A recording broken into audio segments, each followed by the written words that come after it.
রাতের অন্ধকারে হঠাৎ ঘুম ভেঙে গেল মহিলার। বেডরুমের দরজায় অপরিচিত দুটো পা দেখে আতঙ্কে চিৎকার করে উঠল সে। পরক্ষণেই ভাগলো স্বপ্ন দেখছে, কিন্তু পাশ ফিরতেই দেখলো তার ছেলে রাফি জেগে আছে দরজার দিকে একদৃষ্টে তাকিয়ে। রাফির চোখ অনুসরণ করতেই দেখলো স্বপ্নের সেই পা দুটো সত্যিই দাঁড়িয়ে আছে দরজায়। চিৎকার বেরিয়ে আসার আগেই রাফি মায়ের মুখ চেপে ধরলো, চুপ থাকতে ইশারা করলো। ঠিক তখনই মনে পড়লো আজ তার স্বামীর মৃত্যুর 15 বছর পূর্ণ হলো। দুজন কাঁপতে কাঁপতে বসে আছে। এমন সময় বাইরে মোরগ ডেকে উঠল, আর সেই পা দুটো আস্তে আস্তে সরে গেল। ভোরের আলো ফুটতেই দরজার বাইরে কিছুই নেই, যেন রাতটা শুধুই ভ্রম ছিল। কিন্তু মহিলার মনে হচ্ছিল বাড়িটা অস্বাভাবিক ঠান্ডা। তখনই রাফি সত্যিটা বলল, আধা বছর আগে থেকেই বাড়িতে অদ্ভুত ঘটনা ঘটছে। প্রথমে শুধু অদ্ভুত শব্দ, তারপর কলমদানি নিজে নিজে পড়ে যেত, বারান্দায় শুকোতে দেওয়া কাপড় ফিরে আসতো আলমারিতে। এক রাতে রাফি দেখলো বাবার পুরনো টেবিলের সামনে খালি পায়ে একটা অবয়ব দাঁড়িয়ে, গায়ে সেই ধূসর জ্যাকেট যেটা বাবা মারা যাওয়ার আগে পরতো। সেদিন থেকে প্রতিদিন আসতে লাগলো সেটা। প্রথমে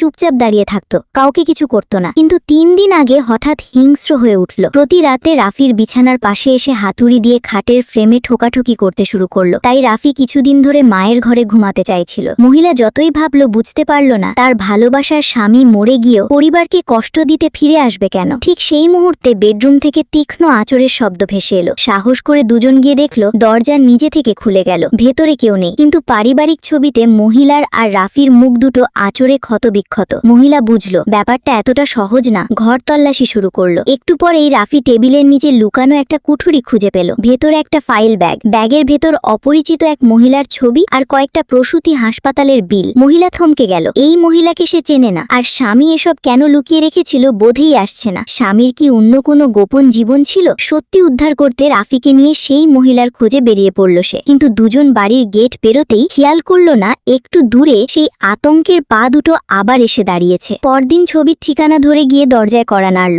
দরজা খুলতেই স্বামীর ছবি বের করে জিজ্ঞেস করলো। ছবি দেখতেই সেই মহিলার মুখ বদলে গেল। ঘাবড়ে জিজ্ঞেস করলো, লোকটা কি সম্প্রতি তাদের খুঁজতে এসেছে? মহিলা স্তব্ধ হয়ে গেল। সঙ্গে সঙ্গে ওই মহিলা মা আর ছেলেকে ভেতরে টেনে দরজা বন্ধ করে দিল। তারপর এমন কিছু বলল যা শুনে মহিলার মেরুদণ্ড বেয়ে ঠান্ডা স্রোত নামলো। সে বলল, এটা কোনো ভূত না, এটা একটা অভিশাপ। বন্ধুরা, এই অভিশাপের পেছনে আসল রহস্য কি আর এমন আরো রোমহর্ষক গল্প দেখতে আমাকে এখনই সাবস্ক্রাইব করে দাও।